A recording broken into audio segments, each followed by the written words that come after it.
하나님 우리 아버지와 주 예수 그리스도로부터 은혜와 평강이 여러분들에게 함께하길 바랍니다. 네, 특별히 오늘은 온가족 예배로 예배를 드리는 4월 첫 주입니다. 우리 사랑하는 자녀들에게 하나님의 은총과 하나님의 섭리, 하나님의 지혜가 함께하기를 간절한 마음으로 축복합니다. 지난 3월 첫 주 우리 온가족 예배에서 우리 빌라델비아 교회에 대한 이야기를 함께 나누어 보았습니다. 제가 그 말씀을 들으면서 요한계시록에 나오는 교회의 이야기를 읽을 때 세 가지를 주의해서 보셔야 합니다. 라고 말씀드렸습니다. 여러분 기억하시는지요? 첫 번째가 예수님을 어떻게 소개하고 있는가 였습니다. 그리고 두 번째가 교회에 대해서 어떤 이야기를 하고 있는지를 살펴보아야 한다고 말씀을 드렸죠. 그리고 세 번째가 약속입니다. 그 교회에게 주어지는 하나님의 약속이 무엇인지에 대해서 생각해야 합니다. 라고 말씀을 드렸죠. 빌라델비아 교회에게 주어졌던 하나님의 약속은요, 두 기둥, 새로운 성전의 두 기둥이 될 것이다. 라는 거였습니다. 하나님 나라의 두 기둥이죠. 그리고 그 기둥에는 각각 이름이 새겨질 것인데, 하나는 예수님의 새 이름이고, 하나는 새 하늘과 새 땅에 새 이름이 새겨질 것이다. 라고 하는 약속을 받았습니다. 이 빌라델비아 교회의 이름의 뜻은 형제사랑 교회였다라는 것을 우리는 알 수 있습니다. 오늘 우리는 데살로니가 교회에 대한 이야기를 함께 나누려고 합니다. 오늘 우리는 데살로니가 교회를 보면서 우리가 어떤 교회로 어떤 성도로 살아갈 것인지에 대한 삶에 대해서 배워보려고 합니다. 자, 여러분 우리 함께 보도록 하시겠습니다. 우리에게는 꿈이 있습니다. 특히 자녀들에게 꿈을 물어볼 때가 있죠. 학생들, 청년들에게도 꿈이 있다라고 이야기를 합니다. 여러분 꿈이 무엇입니까? 꿈이 무엇입니까? 성인 성도 여러분들은 꿈이 있으십니까? 지금은 어떤 꿈을 꾸고 계십니까? 우리가 보통 꿈이라고 이야기하면 이렇게 말합니다. 저희 꿈은 과학자입니다. 저희 꿈은 목사입니다. 저희 꿈은 음악가입니다. 대통령입니다. 보통 이렇게 자기가 되고 싶은 것에 대해서 이야기를 하곤 합니다. 직업이 우리의 꿈이라면 그 꿈이 우리에게 행복을 가져다 줄까요? 저는 어렸을 때 이런 기억이 있습니다. 넌 꿈이 뭐니? 라고 물었을 때 훌륭한 사람이요. 라고 대답을 했어요. 야, 훌륭한 사람은 당연한 거지. 네 꿈이 뭐냐고? 라고 혼났던 기억이 있습니다. 저는 우리 한민교회 자녀들이 무엇을 하는 사람이 되기를 기도하지 않습니다. 여러분도 그랬으면 좋을 것 같아요. 어떤 사람이 되기를 기도하고 있습니다. 특별히 복음 안에서 하나님 나라를 살아가는 사람들이 되기를 기도하고 있습니다. 제가 한민교회 성도님들에게 갖는 꿈도 마찬가지입니다. 바울은 데살로니가 교회에게 이렇게 이야기합니다. 너희 믿음의 역사와 사랑의 수고와 우리 주 예수 그리스도에 대한 소망의 인내를 우리 하나님 아버지 앞에서 끊임없이 기억함이니. 바울은 데살로니가 교회가 갖는 소망, 어떤 교회가 되고 어떤 성도가 되기를 바라는 마음을 예수 그리스도에 대한 소망의 인내를 기억하라고 말하고 있습니다. 지금 데살로니가 교회가 그렇게 되어져 있고 그렇게 되어져 갈 것이고 앞으로도 그렇게 남아 있기를 기도한 것입니다. 바울에게 데살로니가 교회는 어떤 의미였을까요? 바울이 데살로니가 교회에게 보낸 편지를 보낼 때 바울은 고린도에 있었습니다. 바울은 데살로니가에 짧게 머물러 있었어요. 3주 정도 머물러 있었다라고 보고 있습니다. 짧은 기간 동안 전도하면서 다른 지역으로 옮겨간 것이 아니라 도망갔어요. 도망갈 수밖에 없었습니다. 그렇게 고린도까지 온 것이죠. 거기에서 편지를 쓰는 겁니다. 바울과 실로아노와 디모데는 하나님 아버지와 주 예수 그리스도 안에 있는 데살로니가인의 교회에게 편지하노니 은혜와 평강이 너희에게 있을지어다. 아멘. 편지를 보내는 사람이 누구요? 바울과 실로아노와 디모데입니다. 실로아노는 신라를 이야기하는 것이고요.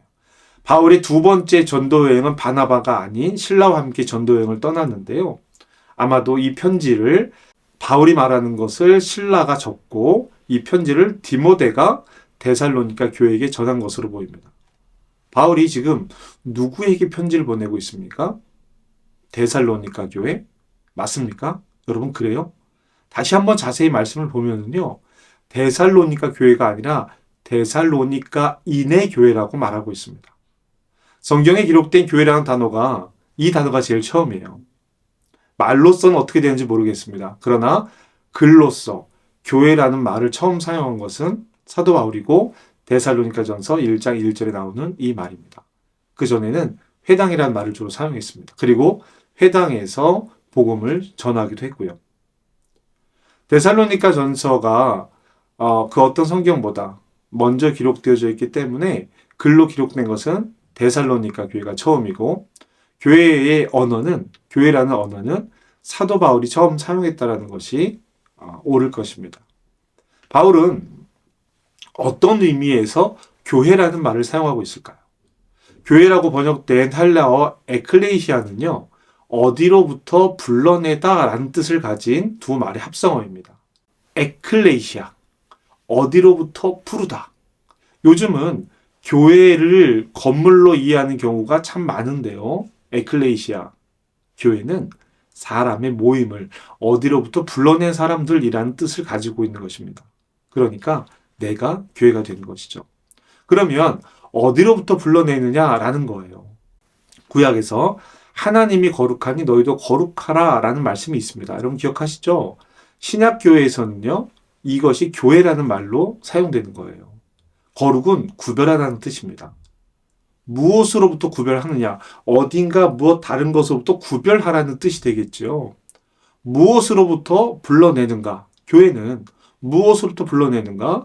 세상으로부터 구별하고 세상으로부터 불러내는 것입니다. 왜요? 불러내서 무엇을 하라는 것입니까? 하나님이 거룩하니 너희도 거룩하라. 세상과는 다르게 살라고 요청하는 것입니다. 바울은 이 교회를 데살로니가 교회라고 부르지 않고 데살로니가인의 교회라고 부르고 있습니다. 다른 성경들을 확인해 봤어요. 갈라디아에 있는 여러 교회, 고린도에 있는 교회, 로마에 있는, 골로새에 있는, 빌립보에 사는, 바울은 이런 식으로 교회를 불렀습니다. 지역에 있는 교회들을 이야기했죠. 그런데 데살로니가 교회에만 데살로니가인의 교회라고 부르고 있어요. 다른 곳은 유대인들과 이방인들이 함께 교회를 이루었기 때문에 지역을 통틀어서 지역에 있는 그리스도인이라고 부른 것인데요. 데살로니가 전서를 좀 더 자세히 읽다 보면 이 교회를 공격하고 핍박하고 힘들게 한 사람들이 나오는데 유대인들이었습니다. 바울이 데살로니가에서 도망가고 데살로니가까지 도망온 것도 바로 이 유대인들 때문이었어요. 이렇게 부르는 것을 보면 데살로니가 교회는 그 지역에 있는 사람들, 즉 이방인들의 교회였다라는 것을 볼 수 있습니다. 그런데 여기서 중요한 것이 있습니다. 그들을 어떻게 부르냐라는 것인데요. 하나님 아버지와 주 예수 그리스도 안에 있는 데살로니가인의 교회라고 부르고 있는 것입니다. 복음의 능력은 오랜 시간을 통해서만 나타나지 않습니다. 짧은 시간 강력하게 나타날 수 있습니다. 데살로니가 교회가 그런 거예요. 바울이 머문 시간이 짧았죠. 그리고 이방인들로 이루어진 교회였죠. 그러나 하나님 우리 아버지와 주 예수 그리스도 안에 있는 교회가 된 것입니다. 8절 후반절에 보면은요, 하나님을 향한 너희의 믿음의 소문이 각처에 퍼졌으므로 우리는 아무 말도 할 것이 없노라 라고 말하는 것을 볼 수 있습니다. 하나님을 향한 데살로니가 교회 성도들의 믿음이 이웃 도시까지 퍼져서 우리가 이제는 더 이상 하나님의 복음에 대해서 할 말이 없다라고 바울이 이야기하는 거예요. 그래서 바울은 하나님 우리 아버지와 주 예수 그리스도 안에서 세상으로부터 불러낸 데살로니가인들이라고 데살로니가 교회를 부르고 있는 것입니다. 바울은 이런 데살로니가 교회에게 은혜와 평강이 있기를 축복합니다. 예전에는요, 집 앞에 있는 교회 같습니다. 물론 외국에서는 그런 일들이 많이 없었을 텐데요. 한국에서는 말이죠. 그런데 어느 시점부터 교회를 선택하기 시작했습니다. 거리가 멀더라도 자기가 가고 싶은 교회를 찾아가는 것이죠. 여러분, 왜 교회를 찾는 것일까요? 좋은 교회에 나가고 싶은 마음일 것입니다. 그럼 좋은 교회는 어떤 교회일까요? 좋은 사람들이 있는 교회가 좋은 교회일까요? 성가대가 좋은 교회, 교회학교가 좋은 교회? 설문에 따르면 교회를 선택하는 여러 이유 중에 목사의 설교가 중요한 기준이 된다고 하기도 합니다. 그러면 어떤 설교가 좋은 설교일까요? 좋다라고 말하는 기준이 무엇일까요? 어떤 기준으로 좋다고 하는 것일까? 자기 마음입니다. 인간의 죄가 뭐라 그랬죠? 자기 중심성이라고 말씀을 드렸습니다. 자기 판단을 하고 있는 거예요. 좋은 교회를 찾는 것이 문제입니까? 기왕에 다니는 교회 내 마음에 들면 좋지 않습니까? 라고 물을 수 있습니다. 그럴 수 있습니다. 그렇게 해서 좋은 교회를 만나기도 합니다. 그러나 여러분, 우리가 죄인이었는데 하나님의 은혜로 예수 그리스도의 십자가 보혈로 구원을 받았습니다. 그래서 새로운 존재, 하나님의 자녀가 되는 권세를 누리게 된 것이죠. 부활의 삶을 살기로 결정한 우리가, 거듭난 우리가 바라는 일이 무엇이어야 할까? 사람들이 모이는 곳에서는요, 별 수 없이 유혹과 넘어짐이 있기도 합니다. 좋은 교회는 그런 문제들 가운데 성령께서 함께 하시는 것입니다. 하나님의 임재가 있는 곳을 말하는 것이죠. 그래서 우리의 허물을 덮어주시고 은혜로 이끄시는 곳이 좋은 교회다라는 거예요. 그러니까 내가 좋은 교회를 찾는다면 내 마음에 드는, 내 기분을 좋게 하는 것을 찾는 것인데, 그것이 아니라 하나님의 임재, 성령의 인도하심을 알아차릴 수 있어야 합니다. 그러기 위해서는 우리가 그런 성도로 성장해야 한다라는 뜻이기도 합니다. 신앙생활의 가장 중요한 것은 예배입니다. 공동체 예배든 개인의 예배든 예배가 신앙생활의 중심을 잡아주는 거예요. 아무리 좋은 모임이 있고 맛있는 식사가 있고 따뜻한 교제가 있어도 하나님의 임재가 없으면 빈 껍질과 같이 공허할 것입니다. 예배에 다른 것을 기대하지 마십시오. 내 마음에 맞는 설교, 내 마음에 좋은 찬양, 내 마음에 좋은 분위기가 예배가 아닙니다. 주님께서 약속하신 주님의 임재를 경험하고 하나님의 일하심을 경험하는 시간, 때로는 고통과 아픔 속에 뒤틀어진 우리의 영혼을 바로잡는 시간이 예배입니다.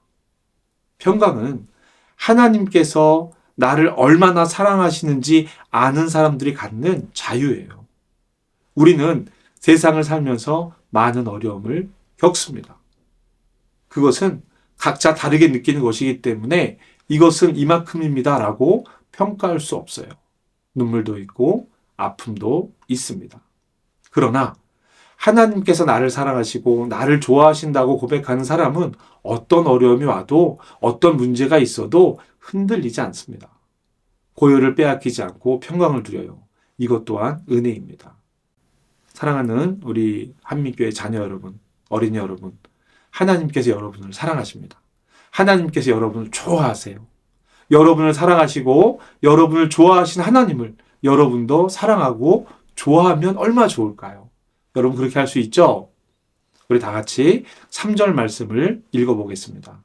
너의 믿음의 역사와 사랑의 수고와 우리 주 예수 그리스도에 대한 소망의 인내를 우리 하나님 아버지 앞에서 끊임없이 기억함이니. 아멘. 바울이 하나님께 감사하며 기도할 때마다 데살로니가 교회를 기억하는 것은 믿음과 소망과 사랑의 수고였습니다. 하나님께서 은혜와 평강을 우리에게 주시면서 우리의 삶에 기대하시는 것은 믿음과 사랑과 소망이라는 거예요. 믿음은요, 하나님께서 우리에게 하신 일을 믿는 것입니다. 그 믿음으로 우리는 하나님 나라를 이 땅에서 살 수 있게 되는 거예요. 하나님 나라의 삶의 방식이 있습니다. 하나님 나라의 삶의 방식이 사랑입니다. 사랑은 우리가 이 땅을 살아가는 삶의 방식인 것이죠. 우리가 믿음으로 사랑을 가지고 이 땅에서 살 수 있는 것은 그리스도께서 우리에게 약속하신 하나님 나라의 완성의 소망이 있기 때문입니다. 데살로니가 교회는요, 이런 하나님 나라의 복음으로 세상으로부터 부름을 받은 사람들이었어요. 우리가 이 세상을 살아가는 방식을 나그네의 삶이라고 이야기합니다. 그렇다고 해서 나그네의 삶이 단지 고단하고 힘들기만 하면 안 되겠지요. 믿음과 사랑과 소망의 삶이 우리에게 있는 것입니다. 세상의 방식으로 참 기쁨과 참 소망을 가질 수 없어요. 사탄이 주는 만족은요, 그 그릇에 가득 참이 없습니다. 풍성함이 없고 충만함이 없어요. 늘 부족해요. 그것을 채우려는 삶은 늘 만족함이 없습니다. 하나님의 택하심을 받은 여러분, 하나님께서 우리를 택하셨습니다. 데살로니가 교회처럼 우리 교회가 여러분이 하나님께서 주시는 풍성한 삶을 누릴 수 있기를 주님의 이름으로 축복합니다. 우리는 하나님께서 하신 일을 믿고 그리스도에 대한 소망의 인내를 가지며 서로 사랑하며 살아가도록 이 세상으로부터 부름받은 사람들이에요. 하나님의 사람들입니다. 절대로 세상의 방식대로 나에게 함몰되어 살아가면 안 됩니다. 주님이 우리에게 기대하시는 것처럼 위를 향한 믿음, 옆을 향한 사랑, 앞을 향한 소망으로 살아가기를 주님의 이름으로 축복합니다. 이방인들이었지만 말씀에 집중했기 때문에 데살로니가 교회는 믿음의 소문을 갖는 교회가 되었어요. 저와 여러분, 한민교회가 이와 같은 교회가 되기를 주님의 이름으로 축복합니다. 기도하시겠습니다. 세상이 주는 정욕의 기쁨을 하나님의 이름으로 구하는 어리석은 이가 되지 않게 하여 주시옵소서. 세상의 영광을 하나님의 축복이라고 착각하지 않게 하여 주시옵소서. 세상의 방식으로 나에게 집중하며 살지 않게 하시고 찾아다니는 삶이 아니라 주신 삶을 살아가는 은혜를 주시옵소서. 위를 향한 믿음과 옆을 향한 사랑과 앞을 향한 소망으로 살아가기를 결정합니다. 주님, 우리를 도와주시옵소서. 짧은 시간 복음을 들었지만 이방인들이었지만 분명한 선택으로 하나님의 기쁨이 된 데살로니가 교회처럼 우리가 하나님의 기쁨이 되는 삶을 살아가게 하여 주시옵소서. 예수님의 이름으로 기도합니다. 아멘.